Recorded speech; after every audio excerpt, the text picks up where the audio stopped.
I am on the top of St Andrew's Church Tower, and shame to say I've lived in Burnham-on-Sea since 1959 and I've never been up here in my life. My mother told me about it because she was once a bell ringer, and we've got an open day here in Burnham-on-Sea and I'm thrilled to bits. The weather is fantastic, so I'm going to tell you what the camera is pointing at. It's pointing west now towards the Quantock Hills and Hinkley Point, and as the camera pans to the right it's going to pick up the South Wales coastline, and then you're going to come across two lighthouses in Burnham-on-Sea. The one on the sea beach is 9-legged and it's in line with the tall one on the Barrow Road. One we used to guide ships up and the other we used to guide ships down the river. And we're panning towards the Mendip Hills,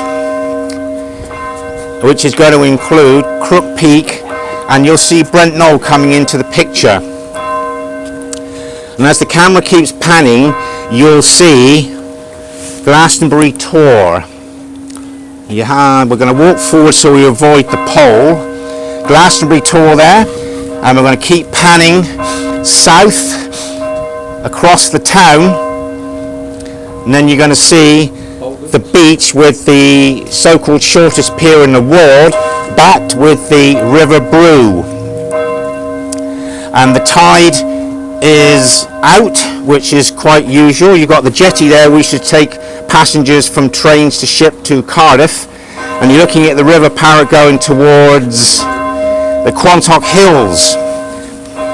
And we're going to pan around, and I'm going to come into picture here. We'll keep panning until the sun's in the right angle.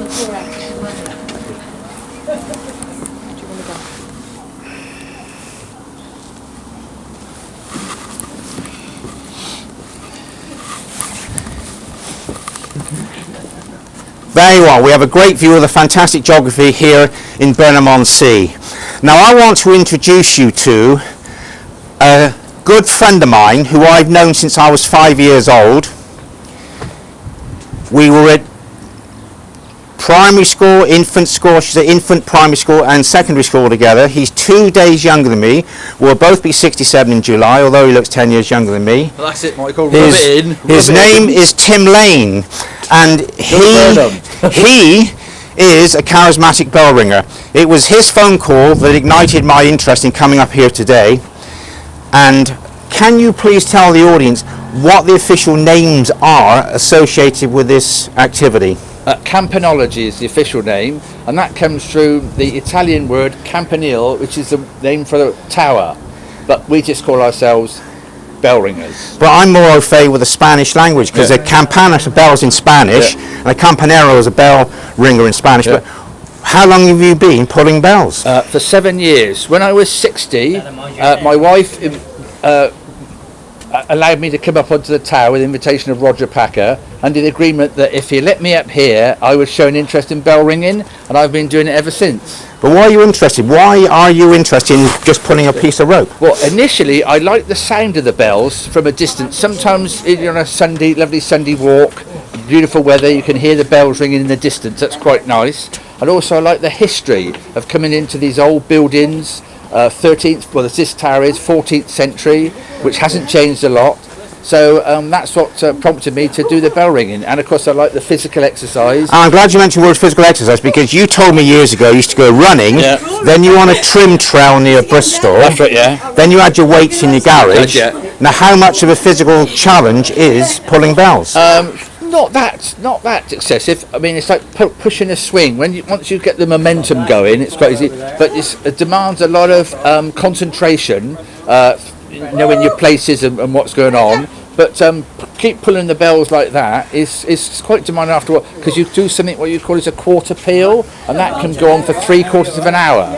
So not only does it challenge you physically, keeping the momentum going, mentally as well, working out where your places are. If you ever looked on a sort of a bell ringing site, you'll see the complicated sort of like combinations we do. What is the term mean, a peal of bells? What's that mean, a peal of bells? A peal is a bell is where you have all 8 bells going, or 12 or 10, so it's got like going ding ding ding ding ding ding ding. That's a peal.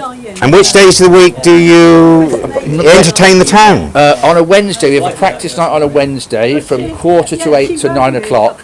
And then, sort of originally, that whole idea of ringing was to bring the faithful to their knees. Because obviously, years ago, people didn't have clocks. So Sunday morning, 9:15, we ring the bells, they'd hear it, and that would give them sort of like 3/4 of an hour to get ready to come to church. So that's the origins of it. But are you short of bell ringers, or have you got a surplus? No, we are short of bell ringers. Society has changed. When people lived locally and they were more involved with the church, people would sort of think of as duty to come bell ringing. But now society's changed. People work away. I worked in Bristol, so trying to get back. Perhaps you're tired. Sunday morning, you wouldn't want to get up at 8 o'clock to go bell ringing. You want to rest in. So society doesn't sort of fit in with the sort of traditional, old-fashioned way of bell ringing. So you're in English, you're a Campanologist. So what's it like to be a charismatic campanologist, Timothy? I don't know. Tell me. No, come on. Don't be modest. Don't be modest. What's it like to be? How do you link charisma with bell ringing? Well, you don't, because you can't. Well, yeah, you can't muck about with bell ringing, because it's like a machine. If you put your hand in at the wrong time, it will take it off. So actually, I'm quite serious when I'm bell ringing. Well, things can go wrong. I've just thought up a quip to finish this video. Yeah. I suggest the best recruiting ground for you. Yeah. Is for your team to visit the pubs called Ring the Bells throughout the country. Yeah. And on that note, I'll say amen. That's it. Well, that was good.